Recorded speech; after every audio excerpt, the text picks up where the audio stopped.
50-60 वर्षांपूर्वी डिग्री असणं म्हणजे सरकारी जॉब इझिली मिळू शकत होता. तुम्ही एखाद्या कॉर्पोरेट कंपनीमध्ये सुद्धा जॉब करू शकत होतात, करियर करू शकत होतात. मग तुम्ही गावी परतण्याचा निर्णय का घेतला?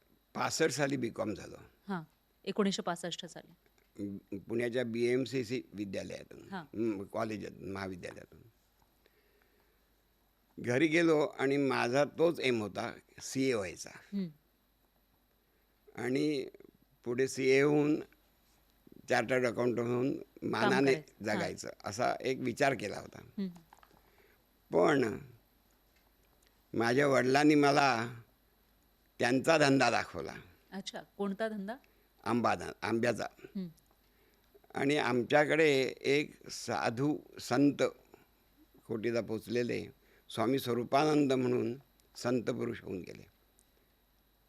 त्यांनी पण मला बोलावलं, माझ्या पाठीवरून हात फिरवला आणि सांगितलं, अरे तुझे वडील भाऊराव जे सांगतायत ते बरोबर आहे. तुला जर खरं समाधान आणि एक उच्च आयुष्य जगायचं असेल तर तू त्यांनी जो धंदा निर्माण केलेला आहे, आंबा उद्योग जो निर्माण केलेला आहे, त्यात तू पण समाविष्ट हो.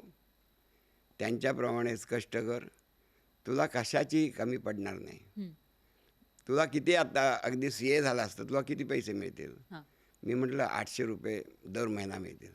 अरे 800च काय, तुला त्याहीपेक्षा जास्त मिळतील आणि समाधानाने मिळतील, हे विशेष. हं, ते अर्थात स्वामीजींचा शब्द तो हां. खाली कसा पडू देणार. म्हणून मी आमच्या मूळ धंद्यात म्हणजे आंबा वडिलांच्या. उद्योगात हां. पडायचं ठरवलं आणि पावसलाच राहिलो.